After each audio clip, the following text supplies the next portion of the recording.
Hello student, I am Sonam. Welcome back to my YouTube channel Apna Vidyalaya. आज का ये जो वीडियो आप सभी क्लास 10th और 12th के स्टूडेंट के लिए बहुत ही मोस्ट इम्पॉर्टेंट है, जो इस बार एग्ज़ाम देने वाले हैं। क्योंकि इस वीडियो में हम आप सभी को यहाँ पे कॉपी कैसे लिखना है, यानी टॉपर की कॉपी हम आपको दिखाने वाले हैं। ठीक है, कॉपी आपको कैसे लिखना है बोर्ड में, और लिखने का सही तरीका क्या होता है, कैसे एक टॉपर स्टूडेंट लिखते हैं जिसके कारण उनको पूरे के पूरे नंबर मिलते हैं। ठीक है, जैसे कि यहाँ पे देख सकते हैं हमारे पास कई यहाँ पे कॉपियाँ हैं जिसमें आपको 100 में 100 नंबर दिख रहे हैं, और 100 में 98, 70 में 70 नंबर। और ये कॉपी बोर्ड की तरह ही है, लेकिन ये एक मॉडल कॉपी है। ठीक है, जो आपके प्रैक्टिस के लिए बताई जा रही है, और आपको कैसे लिखना है, ठीक है, एग्जाम में बोर्ड पेपर में कैसे लिखा जाता है, आपको ये पूरी वीडियो देखने के बाद ये चीज़ें 100% समझ में आ जाएगी। और यहाँ पे पूरी कॉपी को बिल्कुल लाइव प्रूफ के साथ हम आपको दिखाने वाले हैं। तो सबसे पहले आप लोग इस वीडियो को लाइक कर दीजिए, चैनल पर नहीं तो चैनल को सब्सक्राइब करके बेल आइकन को ज़रूर प्रेस कर दीजिए, और आप लोग इस वीडियो को अपने सभी दोस्तों में ज़रूर शेयर कीजिए। यहाँ पे हमारे पास कई कॉपियाँ हैं और अलग अलग सब्जेक्ट की हैं। ठीक है, तो सबसे पहले हम आपको हिंदी की कॉपी दिखाएंगे कि आपको कैसे हिंदी की कॉपी में लिखना है, कैसे लिखा जाता है जिससे पूरे अंक मिलते हैं। ठीक है, सबसे पहले ये जो 100 में 100 अंक वाली कॉपी है, इस कॉपी को हम आपको दिखाएंगे, जो हमारे द्वारा बनाई गई कॉपी और हमारे द्वारा चेक की गई कॉपी है। और हम एक एग्जामिनर है, टीचर भी हैं, तो इसलिए हम आपको एक तरीका बता रहे हैं ऐसा। ठीक है, और हमें कई सालों की एक्सपीरियंस भी है, जो कि आपको अगर उस तरीके से आप लोग लिखोगे, ठीक है, तो आपके अच्छे नंबर आ सकते हैं। और ये बिल्कुल परफेक्ट तरीका बताने वाले हैं। तो आपको सबसे पहले 100 में 100 अंक वाली कॉपी को दिखाएंगे, उसके बाद लास्ट में और भी जो कॉपियाँ उनको हम आपको दिखाएंगे। देखिए, कॉपी का ये फ्रंट पेज है। ठीक है, और यहाँ पे इसमें कुछ इंपॉर्टेंट चीज़ें जो आपको लिखना होता है, जैसे यहाँ पे आपको रोल नंबर अपना लिखना होगा, और यहाँ पे देखिए ऐसे 10 अंकों का रोल नंबर लिखी गई है। उसके बाद परीक्षार्थी का अनुक्रमांक शब्दों में, इसी चीज़ को आपको शब्दों में लिखना है। ठीक है, बहुत सारे बच्चे मिस्टेक कर देते हैं, जो इकाई दहाई सैकड़े के रूप में लिखते हैं ना, वो तरीका आपको नहीं अपनाना है। आपको यही इसी तरीके से लिखना है, जैसे 1 है तो 1, 2 है तो 2, 3 है तो 3, ठीक है, 2 है तो 2, ऐसे, यानी जो भी अंक है उसी को शब्दों में लिखनी है। और विषय हिंदी रहेगा। प्रश्न पत्र में केवल प्रश्न पत्र पर अंकित संकेतांक जो भी रहेगा उसको आपको इस बॉक्स में लिख देनी है। उसके बाद दिन दिनांक, यानी ये सभी चीज़ें आपको लिखना होता है, केंद्र का नाम। ठीक है, तो ये सभी चीज़ें आपको लिखनी होती है। तो देखिए, कॉपी के पहले पेज को जैसे ही पलटोगे आप लोग, यहाँ पे जो पेज रहेगा इसी जगह से आपको लिखना स्टार्ट करना होता है। जैसे यहाँ पे एक टॉपर ने लिखना स्टार्ट किया है। ठीक है, यहाँ पे देखिए ये हिंदी का गेस पेपर है, एक पेपर का नमूना है। ठीक है, मॉडल पेपर है जो हमारे द्वारा खुद बनाई गई है। और यहाँ पे देखिए क्या है, सबसे पहले आपके पेपर में 20 ऑब्जेक्टिव क्वेश्चन रहेंगे। ठीक है, कितने? 20 ऑब्जेक्टिव क्वेश्चन सबसे पहले रहेंगे। और उसके बाद यहाँ से क्वेश्चन जो स्टार्ट होता है, ये खंड ब वर्णनात्मक प्रश्न स्टार्ट होता है। ठीक है, और इसी जगह से आपको क्वेश्चन के आंसर कॉपी पर लिखना स्टार्ट करना होता है। तो सबसे पहले देखिए यहाँ पे आपको काले पेन का सबसे पहले यूज करना है। ठीक है, तो यहाँ पे देखिए सबसे पहले जैसे टॉपर स्टूडेंट कैसे लिखते हैं, तो सबसे पहले यहाँ पे खंड ब और उसके बाद वर्णनात्मक प्रश्न काले पेन से लिखनी है।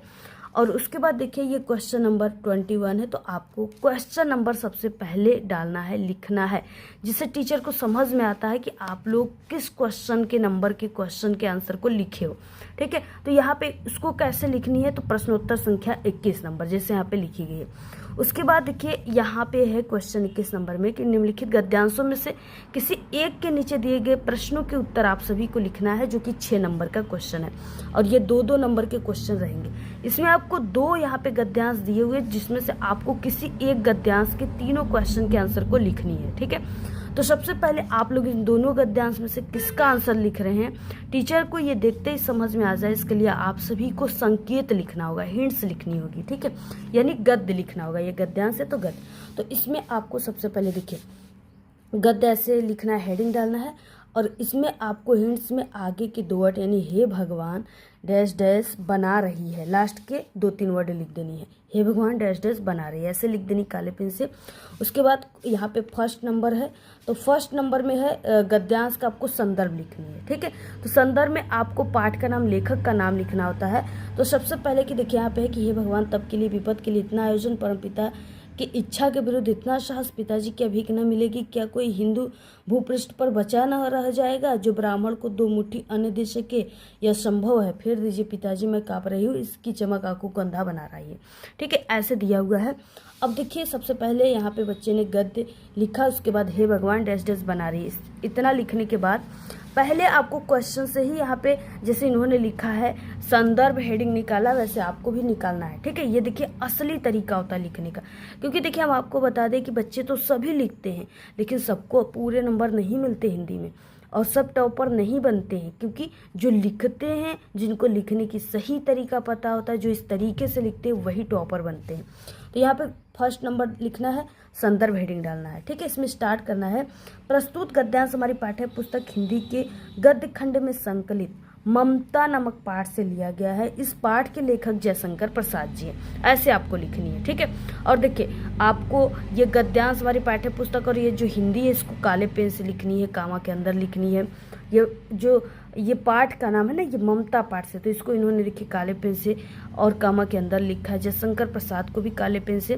तो ये बिल्कुल एक परफेक्ट तरीका होती है जिसमें आपके आधे नंबर भी कटने के चांस नहीं होते। तो देखिए यहाँ पे 2 नंबर का ये क्वेश्चन है और इनको यहाँ पे 2 नंबर पूरे दे दिए गए हमारे द्वारा। ठीक है, पूरे नंबर इनको मिले, आधे नंबर भी नहीं कटे।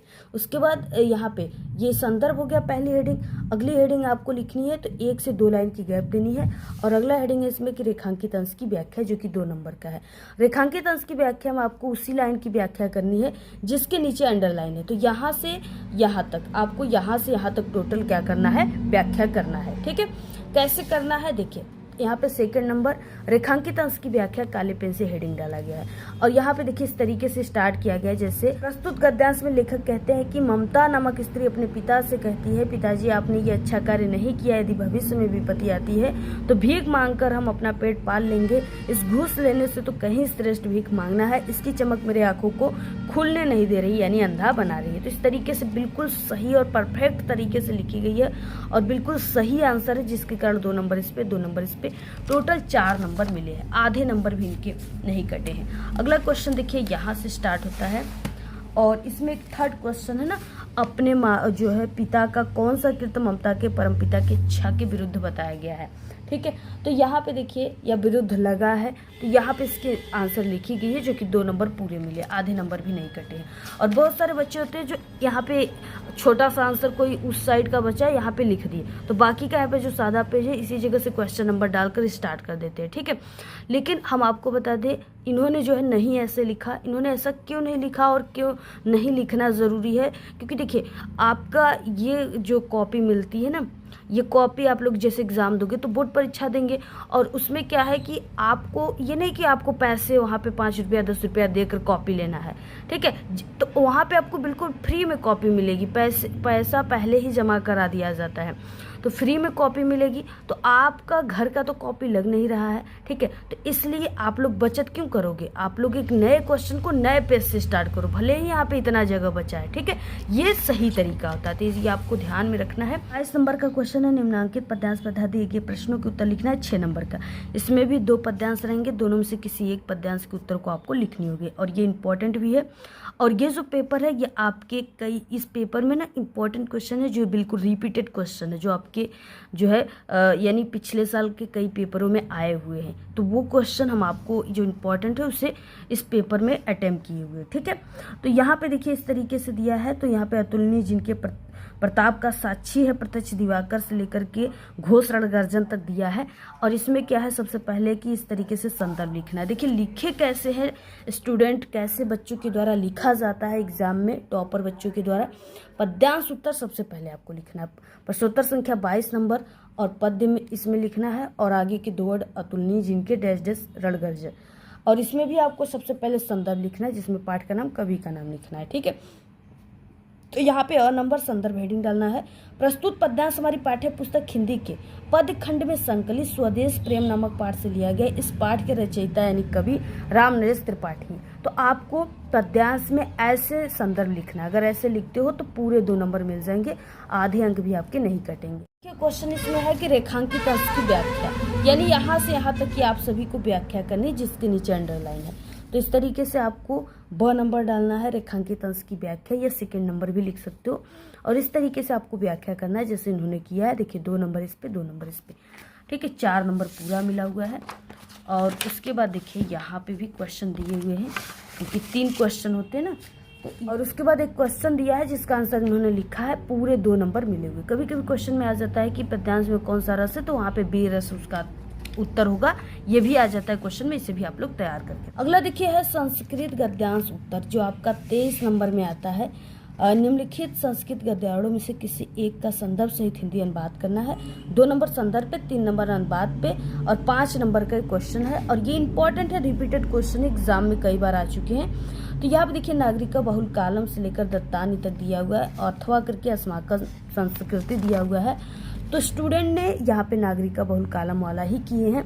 तो यहाँ पे संस्कृत गद्यांश उत्तर इन्होंने लिखा है, जो बहुत ही अच्छा किया है, जिससे यहाँ पे पता चल रहा है कि यहाँ से संस्कृत गद्यांश उत्तर स्टार्ट है। प्रश्नोत्तर संख्या 23 संकेत में हो जाएगा नागरिका बहुल कालम डैश डैश 10 रूपकारी दत्तानी, ठीक है। संदर्भ में इसमें देखिए संदर्भ लिखना है, 2 नंबर मिलेगा, 3 नंबर हिंदी अनुवाद पे, 5 नंबर का क्वेश्चन है। अब देखिए संस्कृत में आपको कैसे संदर्भ लिखना है, टॉपर बच्चे कैसे लिखते हैं, लिखने की सही तरीका क्या होता है। प्रस्तुत संस्कृत गद्यांश हमारी पाठ्य पुस्तक हिंदी के संस्कृत, ठीक है, गद्य खंड में संकलित प्रबुद्धो ग्रामीण नामक पाठ से लिया गया। इसमें नागरिक के आहार का वर्णन किया गया है। तो इस तरीके से इसमें पाठ का नाम लिखना होता है, ऐसे ही आपको लिखना, 2 नंबर पूरे मिले। हिंदी अनुवाद यहाँ पे इन्होंने किया है, जो बिल्कुल सही और सटीक है, 3 नंबर पूरे मिल गए हैं। अगला देखिए क्वेश्चन आता है 24 नंबर, और 24 नंबर में ना संस्कृत पद्यांश दिया हुआ है। तो संस्कृत पद्यांश देखिए कौन कौन से संस्कृत पद्यांश है और यहाँ पे कैसे लिखे गए हैं स्टूडेंट। अब देखिए यहाँ पे 24 नंबर है, निम्नलिखित में से किसी एक संस्कृत पद्यांश का संदर्भ सहित आपको हिंदी अनुवाद करना है। 2 नंबर संदर्भ पे, 3 नंबर हिंदी अनुवाद पे, 5 नंबर का क्वेश्चन है। मानम हित्वा प्रयोग होती, क्रोधम हित्वा न सोचती, कामम हित्वार्थ्यान भवती, लोभम हित्वा सुखी भवती, ठीक है। अथवा में अब्दुद्दीर्घम च साक्ष्यम च पंडिता वाला दिया है। स्टूडेंट ने मानम हित्वा वाला ही किया है। तो इस तरीके से देखिए इन्होंने सबसे पहले संस्कृत पद्यांश उत्तर प्रश्नोत्तर संख्या 24 संकेत में इन्होंने मानम हित्वा डैश डैश सुखी भवेत लिखा हुआ है। संदर्भ देखिए आपको कैसे लिखना है संस्कृत पद्यांश का। प्रस्तुत संस्कृत श्लोक हमारी पाठ्य पुस्तक हिंदी के पद खंड में संकलित जीवन सूत्रावली नामक पाठ से लिया गया। इस श्लोक में त्याग के विषय को बताया गया है, ठीक है। 2 नंबर पूरे मिले हैं। हिंदी अनुवाद यहाँ पे किया गया है, जिसपे 3 नंबर मिले। टोटल 5 नंबर का क्वेश्चन है, इनको पूरे 5 नंबर मिले, आधे नंबर भी इनके नहीं कटे हैं। अगला क्वेश्चन 25 है, अपने पठित खंड काव्य के आधार पर निम्नलिखित प्रश्नों में से किसी एक का उत्तर आपको लिखना है, 3 नंबर का है। और ये जिला वाइज होता है, जिले के हिसाब से बच्चे इसका आंसर लिखते हैं। यहाँ पे देखिए ज्योतिष जवाहर खंड काव्य के बारे में लिखी गई है, और यहाँ पे क्वेश्चन दिया है ना, ज्योतिष जवाहर खंड काव्य के नायक जवाहरलाल नेहरू का चित्रण कीजिए। तो यहाँ पे देखिए प्रश्नोत्तर संख्या 25 नंबर, ज्योतिष जवाहर खंड काव्य ऐसे लिखना है आपको। और उसके बाद इसमें इम्पॉर्टेंट ये चीज़ें है कि आपको इसके रचयिता और इसके नायक का नाम जरूर लिखना। जैसे इन्होंने लिखा है, श्रीदेवी प्रसाद शुक्ल राही के द्वारा रचित ज्योतिष जवाहर खंड काव्य के नायक पंडित जवाहरलाल नेहरू है। यही 2 लाइन एग्जामिनर पढ़ते हैं, टीचर पढ़ते हैं और आपको नंबर दे देते हैं, ठीक है। बाकी यहाँ पे ये चीज़ें लिख देनी है। इसमें इंपॉर्टेंट होता है हेडिंग, और हेडिंग आपको डाल के लिखनी है। तो यहाँ पे देखिए जैसे इन्होंने स्वरूपपीर लोकनायक यहाँ पे हेडिंग डाला हुआ है। और उसके बाद यहाँ से देखिए, और अगला हेडिंग इन्होंने विश्व शांति के पक्षपोषक लिखा हुआ है, जिसमें इस तरीके से लिखा है। 1 से 2 लाइन की गैप देने के बाद अगली हेडिंग इन्होंने नवराष्ट्र के निर्माता लिखा हुआ है। और अगला हेडिंग है देशभक्त और स्वाधीनता सेनानी, ठीक है। तो इन्होंने हेडिंग डाल के सभी चीज़ें लिखा है, जो बिल्कुल परफेक्ट तरीका है। 3 नंबर पूरे मिल गए इनको, आधे नंबर भी इनके नहीं कटे हैं। अगला देखिए यहाँ से क्वेश्चन स्टार्ट होता है। अगला क्वेश्चन देखिए 26 नंबर में है कि दिए गए लेखकों में से किसी एक लेखक का जीवन परिचय देते हुए उनकी एक प्रमुख रचना का उल्लेख कीजिए। 3 नंबर आपको जीवन परिचय पर, 2 नंबर रचना पर, 5 नंबर का क्वेश्चन है। आचार्य रामचंद्र शुक्ल, रामधारी सिंह दिनकर, जयशंकर प्रसाद। तो यहाँ पे देखिए जयशंकर प्रसाद जी के जीवन परिचय को कैसे स्टूडेंट लिखे, कैसे लिखने की तरीका क्या है, ठीक है। लिखने की जो बेस्ट तरीका वो क्या होती है, जिसे टीचर देखकर नंबर देते हैं। लेखक परिचय प्रश्नोत्तर संख्या 26, और लिखना किस पे, जयशंकर प्रसाद। यहाँ पे लिखिएगी संक्षिप्त परिचय में आपको सबसे पहले की एक बॉक्स बना लेनी है, उसमें कुछ इंपॉर्टेंट हिंट्स होते हैं, पॉइंट होते हैं, जिसमें आपको लिखना होता है, ठीक है। जैसे नाम, जन्म स्थान, पिता का नाम, जन्म, ठीक है, माता का नाम, रचनाएं, मृत्यु, इस तरीके से जैसे इन्होंने लिखा है। उसके बाद यहाँ से जीवन परिचय हेडिंग डालकर आपको इन्हीं सब पॉइंट से ही जीवन परिचय पूरा बनाना है, जैसे इन्होंने बनाया, ठीक है। बिल्कुल सही तरीका है, आप लोग इसका स्क्रीनशॉट ले लीजिए। ऐसे आप सभी को भी लिखनी है, आपको भी अच्छे नंबर मिलेंगे। आपकी जीवन परिचय पर आधे नंबर भी नहीं कटेंगे। तो इस तरीके से जो इंपॉर्टेंट चीज़ें से काले पेन से और लास्ट में मृत्यु लिख देनी है। और यहाँ पे जयशंकर प्रसाद जी की प्रमुख रचनाएं, क्योंकि 3 नंबर जीवन परिचय पर 2 नंबर रचनाओं पर मिले, तो रचनाओं को भी आपको कुछ अच्छे तरीके से लिखनी है। तो यहाँ पे टोटल 5 नंबर देखिए बच्चे को मिला हुआ है, आधे नंबर भी इनके नहीं कटे हैं। अगला क्वेश्चन आता है कवि परिचय। दिए गए कवियों में से किसी एक कवि का जीवन परिचय देते हुए उनकी प्रमुख रचना का उल्लेख कीजिए। ठीक है, ये 5 नंबर में है। गोस्वामी तुलसीदास, सूरदास, बिहारी लाल और महादेवी वर्मा। तो ये महादेवी वर्मा और जयशंकर प्रसाद आपके क्लास 10th और 12th दोनों के लिए इंपॉर्टेंट है। तो यहाँ पे कवि परिचय प्रश्नोत्तर संख्या 26 नंबर का ख महादेवी वर्मा, यहाँ पे बॉक्स बनानी है। संक्षिप्त परिचय, जीवन परिचय यहाँ से लिखनी स्टार्ट करनी है। पूरा स्क्रीनशॉट आप लोग ले लीजिए। यहाँ तक पूरा लिखने के बाद यहाँ पे रचनाओं को लिखना है। इस तरीके से पूरे 5 नंबर इनको मिले हैं, आधे नंबर भी नहीं कटे हैं। अगला देखिए 27 नंबर का क्वेश्चन है, अपनी पाठ्य पुस्तक से कंठस्थ किया हुआ कोई एक श्लोक लिखना है जो इस प्रश्न पत्र में आया 2 नंबर का है। तो यहाँ पे देखिए श्लोक लिखने की सही तरीका क्या होता है, क्योंकि बच्चे तो सभी लिखते हैं लेकिन उनको पूरे नंबर नहीं मिलते। प्रश्नोत्तर संख्या 27 श्लोक, और यहाँ पे सर्वे भवन्तु सुखिनः सर्वे सन्तु निरामय सर्वभद्राणि पश्यन्तु माँ कश्चित् दुर्भाग्यवत् जैसे लिखी गई वैसे आपको भी लिखनी। पूरे 2 नंबर देखिए इनको मिला, आपको भी मिलेंगे 28 नंबर। ठीक है, प्रैक्टिस सेट पेपर का, और ये सिर्फ आपके प्रैक्टिस के लिए कराया जा रहा है। और ये एक गेस पेपर है, ठीक है, मॉडल पेपर है, प्रति दशक पेपर है। 28 नंबर क्वेश्चन है, अपने शहर की सफाई हेतु नगर निगम को एक प्रार्थना पत्र लिखना है। 4 नंबर का क्वेश्चन है, अथवा में जो क्वेश्चन है दोनों में से किसी एक को आपको लिखनी है। तो यहाँ पे देखिए पत्र लिखन प्रश्नोत्तर संख्या 28, सेवा में कामान, मुख्य नगर निगम अधिकारी, नगर निगम प्रयागराज, और उसके बाद विषय लिख देना है सफाई हेतु महोदय कामा, और यहाँ पे इस तरीके से लिखना स्टार्ट करना है। लास्ट में ये सभी चीज़ें लिखने के बाद धन्यवाद, दिनांक जो भी उसको लिख देनी है। भौदी में आपको बोर्ड एग्जाम है तो उसमें नाम नहीं लिखना होता, उसकी जगह क ख ग लिख दीजिए। और जो भी है संगम नगरी प्रयागराज तो इसको लिख सकते हो। ठीक है, तो ये बिल्कुल सही तरीका है, इंपॉर्टेंट है, इसे तैयार कर लीजिएगा आप लोग। अगला देखिए क्वेश्चन आता है 29 नंबर का, निम्नलिखित प्रश्नों में से किन्हीं 2 प्रश्नों का उत्तर आपको संस्कृत में देना है। ठीक है, तो संस्कृत में आपको देखिए क्वेश्चन के आंसर को कैसे लिखनी है। तो यहाँ पे देखिए क्वेश्चन है कि भारतीय संस्कृति की दिशा अस्ति। ठीक है, और उसके बाद 3rd क्वेश्चन चंद्रशेखर काशित। इन्हीं 2 क्वेश्चन का आंसर बच्चे ने लिखा है क्वेश्चन नंबर डालकर। 1-1 नंबर पूरा मिले हुए, क्योंकि इन्होंने इस तरीके से संस्कृत के बिंदुओं का ध्यान रखा है और बिल्कुल सही आंसर है, जिसके कारण 2 नंबर पूरे मिल गए, आधे नंबर भी नहीं कटे हैं। क्वेश्चन नंबर 30 है, जिसमें निम्नलिखित विषयों में से किसी एक विषय पर आपको निबंध लिखना है। 7 नंबर का है, जनसंख्या वृद्धि, सदाचार, मेरा प्रिय कवि, बेरोजगारी की समस्या और समाधान, राष्ट्रीय एकता और अखंडता। ठीक है, इन्होंने जनसंख्या वृद्धि पर लिखा है, जो इंपॉर्टेंट है, पेपर में आपके आता है। 10th और 12th दोनों में पूछे जाते हैं। तो आपको लिखना कैसे है, सबसे पहले देखिए निबंध लेखन प्रश्नोत्तर संख्या 30, जनसंख्या वृद्धि। रूपरेखा आपको लिखनी है और इसमें आपको वही हेडिंग को लिखनी है जो जिसके अंतर्गत आप लोग इस पूरे निबंध लेखन को बनाने वाले हो। प्रस्तावना, भारत में जनसंख्या वृद्धि के कारण जनसंख्या वृद्धि को नियंत्रण करने का उपाय, उपसंहार, ऐसे आपको लिख देनी है। और एक हेडिंग को अब डाल के इसके बारे में आपको अपने शब्दों में बना कर, ठीक है, थोड़ा बहुत अच्छे तरीके से, इंपॉर्टेंट तरीके से आपको लिख देनी है, जैसे इन्होंने लिखा है, यहाँ पे देख सकते हो आप लोग। और उसके बाद और यहाँ पे देखिए सबसे इम्पॉर्टेंट है कि आपको निबंध लेखन में ना हिंदी कोटेशन यानी हिंदी शायरी का यूज करना, जो आपके निबंध लेखन में 4 चांद लगा देता है, जो कि एक टॉपर, जो स्टेट लेवल के टॉपर होते हैं ना, जो यूज करते हैं, क्योंकि हम खुद एक टॉपर हैं, अपने समय के टॉपर थे। ठीक है, तो इसलिए हम आपको ये तरीका बता रहे हैं। तो यहाँ पर देखिए जैसे इन्होंने लिखा, अधिक जो है जनसंख्या एक विपत्ति है, ये विनाश की उत्पत्ति है। तो ये चीज़ें आपको भी लिख देनी है काले पेन से, बीच बीच में 2-2 लाइन। उसके बाद अगला हेडिंग इन्होंने भारत में जनसंख्या वृद्धि लिखा है, जिसमें इंपॉर्टेंट जो चीज़ें उसे काले पेन से लिखा है। उसके बाद जनसंख्या वृद्धि से हानि कौन कौन सी होती है। इसके बाद यहाँ पे फिर से हिंदी कोटेशन लिखा है, जनसंख्या वृद्धि को रोकने का उपाय आखिर में क्या है, कैसे रोकेंगे।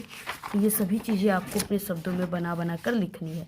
ठीक है, इस तरीके से लिखने के बाद आपको उपसंहार जो है लास्ट हेडिंग लिखनी है, जिसमें इस तरीके से लिखना है, अपने विचार देना है। पूरे 7 नंबर इनको देखिए मिला, आधे नंबर भी नहीं कटे हैं। तो इस तरीके से आपको हिंदी की कॉपी पूरी लिखनी है। अगर आप लोग इस बार बोर्ड परीक्षा में ऐसे हिंदी की कॉपी लिखते हो तो इस बार के टॉपर स्टूडेंट आप ही बन सकते हो। ठीक है, तो आप लोग जरूर लिखिए, वीडियो को ज़्यादा से ज़्यादा शेयर कीजिए। और आपको ऐसे ही किस सब्जेक्ट की और भी कॉपी देखनी है, तरीका देखना है, सीखना है, तो आप लोग ज़रूर कमेंट करके बताइए, हम आपको उस विषय की कॉपी बता देंगे, दिखा देंगे। ठीक है, बाकी वीडियो को ज़्यादा से ज़्यादा शेयर कीजिए। इस पूरी कॉपी की PDF चाहिए तो टेलीग्राम चैनल को ज्वाइन कीजिए, लिंक इस वीडियो के डिस्क्रिप्शन बॉक्स में।